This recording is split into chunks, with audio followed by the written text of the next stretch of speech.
नमस्कार दोस्तों, मैं रीना आपके अपने channel Reena kitchen and Indian blog से स्वागत करती हूँ। तो आज हम जानेंगे ऋषि पंचमी की व्रत कथा। ऋषि पंचमी के दिन हम पूजा किस तरीके से कर सकते हैं और ऋषि पंचमी के दिन क्या खा सकते हैं और क्या नहीं खा सकते हैं। तो जानकारी के लिए वीडियो में लास्ट तक बने रहिए।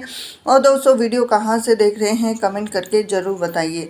तो हर साल भादो मास के शुक्ल पक्ष की पंचमी तिथि को ऋषि पंचमी का पर्व मनाया जाता है। ऐसी मान्यता है कि इस दिन व्रत उपासना करने से जाने अनजाने में हुई गलतियों का प्रायश्चित किया जा सकता है। ऋषि पंचमी के दिन लोग सप्त ऋषियों की पूजा करते हैं और उनका आशीर्वाद पाने के बाद अपने पापों को क्षमा करने की प्रार्थना करते हैं। अब ऋषि पंचमी की आप पूजा किस तरीके से कर सकते हैं वो आपको वीडियो में जानकारी दी जाएगी। तो ऋषि पंचमी बहुत ही पवित्र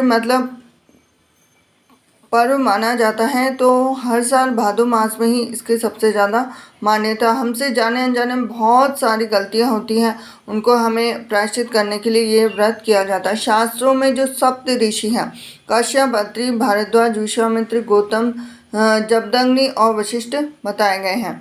इसलिए ऋषि पंचमी की जो तिथि है उसके बारे में मैं आपको बता देती हूँ कि 7 सितंबर को शाम को 5:37 पर शुरू हो रही है, क्योंकि 8 सितंबर को शाम को 7:58 पर समाप्त होगी। उदया तिथि के चलते ऋषि पंचमी का व्रत 8 सितंबर यानी आज रखा जाएगा। तो ऋषि पंचमी के दिन सवेरे स्नान आदि के बाद साफ सुथरे और हल्के रंग के वस्त्र पहने, फिर उसके बाद में एक लकड़ी की चौकी पर सप्त ऋषियों की फोटो या प्रतिमा रखें और इस चौकी पर जल से भरा एक कलश भी रखें। सप्त ऋषि को धूप, दीप, फल, फूल, मिठाई और नैवेद्य अर्पित करें। इसके बाद सप्त ऋषियों से अपनी गलतियों के लिए क्षमा मांगे और दूसरों की मदद करने का संकल्प लें। आखिर में सप्त ऋषियों की आरती उतारे, व्रत कथा सुने, फिर ऋषियों को लगाए गए भोग को प्रसाद के रूप में वितरित करें। इसके बाद अपने बड़े बुजुर्गों के चरण स्पर्श करके आशीर्वाद प्राप्त करें। जो सप्त ऋषि हैं उनका आशीर्वाद ही बहुत होता है इन सब चीज़ों के लिए।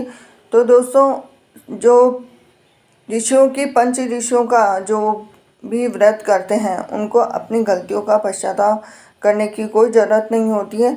तो इसलिए जो व्रत रखा जाता है वो इसीलिए रखा जाता है। तो आगे हम जानते हैं ऋषि पंचमी की व्रत कथा, जो सबसे ज़्यादा खास मानी जाती है, क्योंकि ऋषि पंचमी के दिन जो अपनी गलतियां उनके लिए क्षमा भी मांगी जाती है। तो ऐसे में इस बार यह व्रत 8 सितंबर को रखा जाएगा। तिथि के अनुसार देखा जाए तो यह व्रत गणेश चतुर्थी के एक दिन बाद किया जाता है। व्रत कथा के बिना कोई भी व्रत अधूरा माना जाता है। तो ऐसे में चलिए जानते हैं ऋषि पंचमी की व्रत कथा। एक नगरी में एक कृषक और उसकी पत्नी रहती थी। एक बार उसकी पत्नी रजस्वला हो गई, लेकिन यह जानने के बावजूद वह अपने कार्य में लगी रही, जिस कारण उसे दोष लग गया। चूँकि उसका पति भी इस दौरान उसके संपर्क में आ गया तो वह भी इस दोष का शिकार हो गया, जिस कारण वह दोनों अगले जन्म में जानवर बन गए। पत्नी को कुतिया का जन्म मिला तो वहीं पति को बैल बन गया। पुत्र ने सुन ली सारी बातें, तो इन दोनों का इसके अलावा कोई और दोष नहीं था, इसीलिए उन्हें पूर्व जन्म की सारी बातें याद थी। इस रूप में दोनों अपने पुत्र के घर रहने लगे। एक दिन पुत्र के यहाँ ब्राह्मण पधारे और उसकी पत्नी ने ब्राह्मणों के लिए भोजन पकाया, लेकिन इस दौरान खीर में एक छिपकली गिर गई, जिसे उसकी माँ ने देख लिया। अब देखने के बाद उसने अपने पुत्र को ब्रह्म हत्या से बचाने के लिए उसने अपना मुख खीर में डाल दिया, लेकिन कुतिया की यह हरकत देखकर पुत्र वधू को बहुत गुस्सा आया और उसने मारकर उसे घर से बाहर निकाल दिया। जब रात के समय वह यह सारी बात बैल के रूप में अपने पति को बता रही थी, तभी उसकी सारी बातें उसकी पुत्री ने सुन ली। तब उसने एक ऋषि के पास जाकर इसका उपाय पूछा। तो ऋषि ने उसको उपाय बताया कि पुत्र से कहा कि अपने माता पिता को इस दोष से छुटकारा दिलाने के लिए तुम्हें अपने पत्नी को ऋषि पंचमी का व्रत करना होगा। ऋषि के कहे अनुसार पुत्र ने ऐसा ही किया, जिससे उन दोनों को पशु होने से छुटकारा मिल गया। इसीलिए महिलाओं के लिए ऋषि पंचमी का व्रत सबसे ज़्यादा महत्वपूर्ण माना जाता है। तो ये थी ऋषि पंचमी की व्रत कथा। आगे हम जानेंगे ऋषि पंचमी के व्रत में आप क्या खा सकते हैं और क्या नहीं खा सकते हैं। सबसे ज़्यादा खास मानी जाती है ऋषि पंचमी। अब ऋषि पंचमी के व्रत में आपको क्या खाना है और क्या नहीं खाना है, इन सब के बारे में मैं आपको जानकारी देना चाहती हूँ। तो वीडियो को लास्ट तक देखिए कि वीडियो के अंदर आपको ऋषि पंचमी के व्रत में दूध और दही का सेवन किया जा सकता है। बादाम, काजू, किशमिश और सूखा फल खा सकते हैं।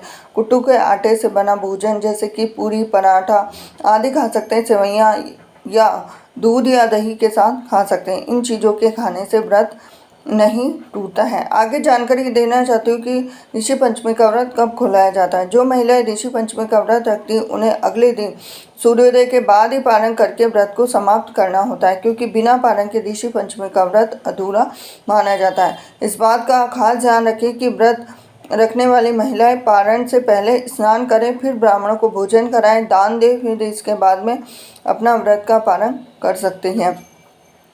जैसे ऋषिची भाजी एक विशेष व्यंजन है जिसे पकाया जाता है। ऋषि पंचमी भाजी के नाम से जाना जाता है, जो इस पवित्र दिन के नाम पर है।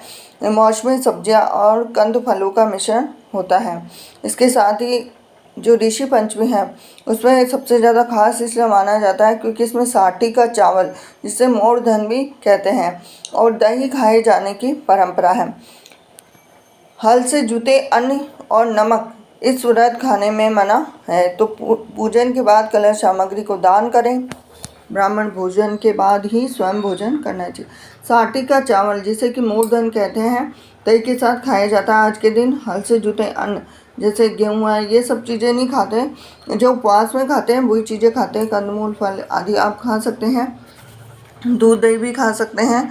तो ये थी खास जानकारी आपके लिए। वीडियो अगर आपको पसंद आया तो वीडियो को लाइक करें। चैनल पर नए जुड़े हैं चैनल को सब्सक्राइब करें, बेल आइकन प्रेस करें और ऐसी जानकारी के लिए मेरे साथ बने रहिए Reena kitchen and Indian culture. Hare Krishna.